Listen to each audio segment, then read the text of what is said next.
হরে কৃষ্ণ। তো পুরুষোত্তম মাসে শ্রীমদ্ ভগবত গীতার পুরুষোত্তম যোগ পড়া উচিত। তো 15 অধ্যায় পুরুষোত্তম যোগ রয়েছে। তো সেটার পুরুষোত্তম যোগের প্রথম 1 নম্বর শ্লোক আমি পড়ে শোনাচ্ছি। তো প্রতিদিন আপনারা চোখ রাখবেন এবং কর্ণ রাখবেন। আমি প্রতিদিন একটা করে শ্লোক ছাড়বো, তো আপনারা শ্রবণ করবেন। হরি বল, হরে কৃষ্ণ। তো প্রথমে আমার পরমানন্দ গুরুদেব শ্রী শ্রী জয়পতাকা গুরু মহারাজকে আমার শতকোটি প্রণাম। ওম নমো ভগবতে বাসুদেবায়। ওম নমো ভগবতে বাসুদেবায়। ওম নমো ভগবতে বাসুদেবায়। হরে কৃষ্ণ। শ্রী ভগবান উবাচ ঊর্ধ্বমূলমধশাখম সত্যং প্রাহুরব্যয়ম ছন্দাংসি যস্য পর্ণানি যস্তং বেদ স বেদবিদ।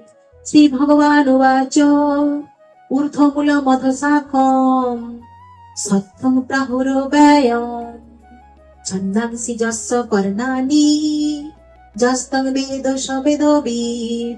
অনুবাদ।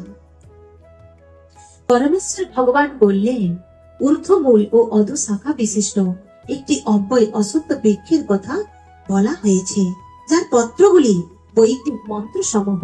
যিনি সেই বৃক্ষটিকে জানেন তিনি বেদজ্ঞ।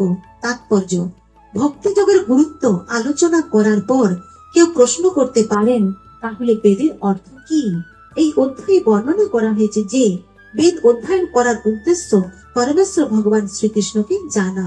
সুতরাং যিনি কৃষ্ণ ভাবনাময়, যিনি ভগবানের ভক্তিযুক্ত সেবায় নিযুক্ত হয়েছেন, তিনি ইতিমধ্যে বেদের জ্ঞান আহরণ করেছেন।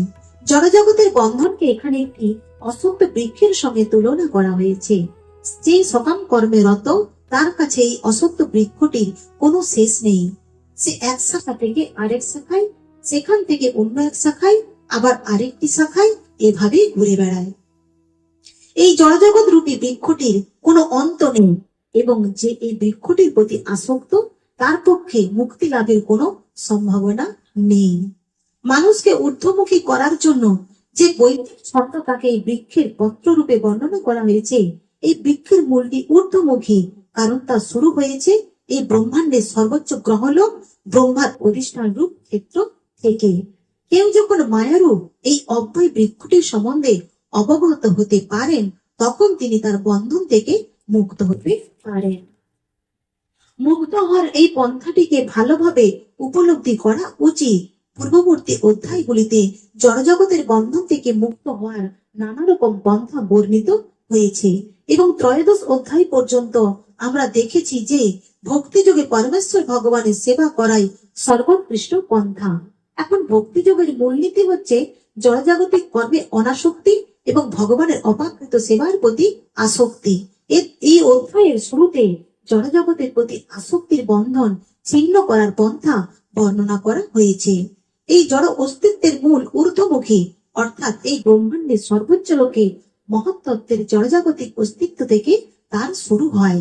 সেখান থেকে গ্রহমণ্ডল রূপী বিভিন্ন শাখা সারা ব্রহ্মাণ্ড জুড়ে ছড়িয়ে পড়ে।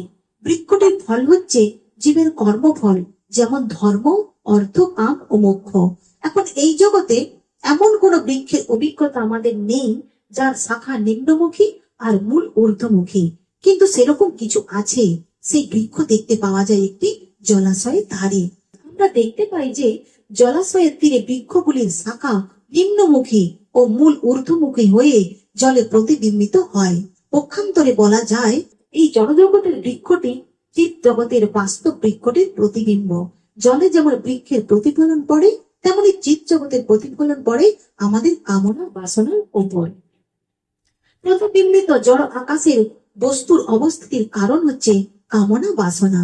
এই জড়জগতের অস্তিত্বের বন্ধন থেকে মুক্ত হতে চায়, তাকে অবশ্যই পুঙ্খানুপুঙ্খ ভাবে বিশ্লেষণ করার মাধ্যমে এই বৃক্ষটি সম্বন্ধে যথার্থভাবে জানতে হবে, তাহলে তার বন্ধন থেকে সে ছিন্ন করতে পারে। এই বৃক্ষটি বাস্তব বৃক্ষটির প্রতিবিম্ব হওয়ার ফলে তার অবিকল প্রতিরূপ। চিৎ জগতে সবকিছুই আছে।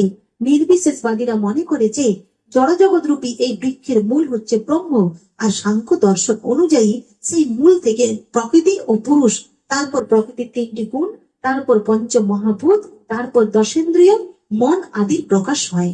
এভাবেই তারা সমস্ত জড়জগৎকে 24টি উপাদানে বিভক্ত করে।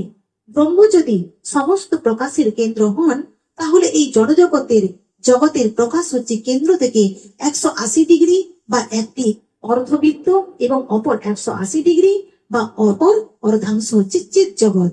জড়জগৎ যদি বিকৃত প্রতিবিম্ব হয়, তাহলে চিৎ জগতে অবশ্যই সেই একই ধরনের বৈচিত্র্য রয়েছে, কিন্তু তাও রয়েছে বাস্তবিক ভাবে।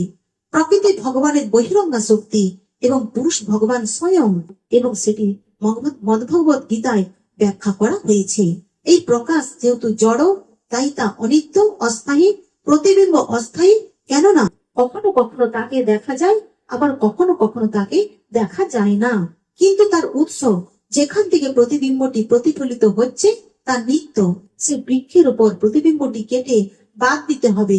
যখন কেউ বেদ সম্বন্ধে জানেন বলে বলা হয়, তখন জড়জগতের আসক্তি ছিন্ন করার বিষয় তিনি জানেন বলেই অনুমান করা হয়। এই পন্থা যিনি জানেন, তিনিই যথার্থ বেদজ্ঞ।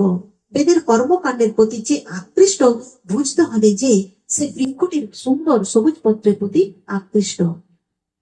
বেদের যথার্থ উদ্দেশ্য সম্বন্ধে যে অবগত নয়, বেদের উদ্দেশ্যটি পরম পুরুষ নিজেই প্রকাশ করেছেন, এবং সেটি হচ্ছে প্রতিবিম্ব বৃক্ষটিকে কেটে বাদ দিয়ে চিৎ জগতের বাস্তব বৃক্ষটি লাভ করা। হরি বল, হরে কৃষ্ণ। তো সবাইকে আমার প্রণাম। সবাই ভালো থাকুন, সুস্থ থাকুন।